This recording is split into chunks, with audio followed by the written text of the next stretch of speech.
அனைவருக்கும் வணக்கம். நமது ஆசிரியர் கையேடு மற்றும் மாணவர்களின் பயிற்சி நூலில் தொடர் கழித்தலுக்காக கட்டகம் 3 செய்து மகிழ்வேன் 3இல் கொடுக்கப்பட்டுள்ள காட்டுக்குள்ளே சுற்றுலா படக்கதையை இப்பொழுது நாம் கண்டு மகிழ்வோமா? காட்டின் அரசனான சிங்கம் அனைத்து விலங்குகளையும் அழைத்து ஒரு கூட்டம் நடத்தியது. நண்பர்களே, நமது காட்டில் உள்ள இடங்கள் அனைத்தையும் சுற்றி பார்க்க ஒரு சுற்றுலா ஏற்பாடு செய்துள்ளேன்.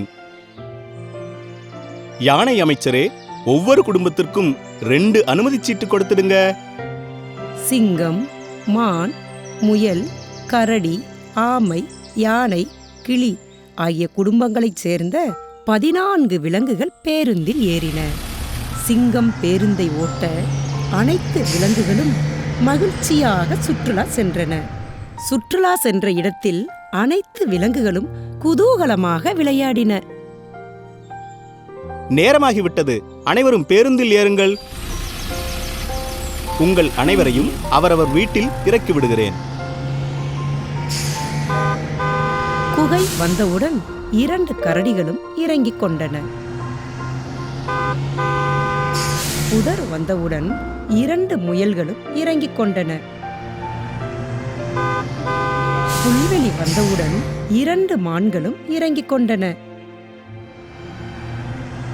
குளம் வந்தவுடன் 2 ஆமைகளும் இறங்கிக் கொண்டன. அடர்ந்த காடு வந்தவுடன் 2 யானைகளும் இறங்கிக் கொண்டன. மரப்பொந்து வந்தவுடன் 2 கிளிகளும் இறங்கி பறந்து சென்றன. அனைத்து விலங்குகளையும் சுற்றுலாவிற்கு அழைத்து சென்ற சிங்கம் பாதுகாப்பாக திரும்பி வந்த மகிழ்ச்சியில் தனது மனைவியுடன் கர்ஜித்துக் கொண்டே கம்பீரமாக காட்டுக்குள் சென்றது. குழந்தைகளே, இப்ப நாம இந்த கதையை பார்த்தோம் இல்லையா? அந்த கதையிலிருந்து ஒரு சில கேள்விகளை நான் உங்ககிட்ட கேட்க போறேன். என்ன, பதில் சொல்ல தயாரா இருக்கீங்களா? இதோ உங்களுக்கான முதல் கேள்வி. ஒரு குடும்பத்தில் எத்தனை பேருக்கு அனுமதி சீட்டு வழங்கப்பட்டது? அட, சரியா சொல்லிட்டீங்களே. 2 தான் சரியான விடை. உங்களுக்கான 2வது கேள்வி. பேருந்தில் எத்தனை விலங்குகள் இருந்தன? 14ன்னு சரியா சொல்லிட்டீங்களே. 3வது கேள்வியை கேட்கட்டுமா? முதலில் யாருடைய வீடு வந்தது? எத்தனை பேர் இறங்கினர்? என்ன சொல்றீங்க? கரடியா? அதுவும் 2ஆ? ஆமா, எல்லாமே சரிதான். 4வது கேள்வியை எதிர்பார்த்துக்கிட்டு இருக்கீங்களா? கேட்கட்டுமா? மீதம் எத்தனை பேர் பேருந்தில் இருந்தனர்? அடடா, 14 - 2 12ஆ?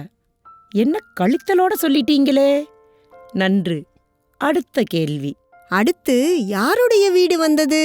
எத்தனை பேர் இறங்கினர்? நீங்க சொன்ன விடை இதுவான்னு பாருங்க. நாம இப்ப 6வது கேள்விக்கு வந்துட்டோம். பதில் சொல்ல தயாரா இருக்கீங்களா? மீதம் எத்தனை பேர் பேருந்தில் இருந்தனர்? எல்லா கேள்விகளுக்கும் சரியா சொல்லிட்டீங்க. என்ன, இன்னும் உங்களுக்கு கேள்விகள் வேணுமா? அதெல்லாம் முடியாது.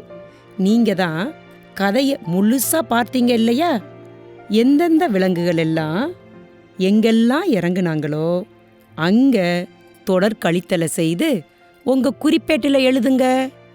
என்ன, குறிப்பேடோட கணக்கு செய்ய தயாராயிட்டீங்களா? இந்த கதையை குழந்தைகள் கண்டு மகிழும்போது கதையோடு சேர்ந்து கணிதமும் கற்கண்டாக இனிக்கும் தானே.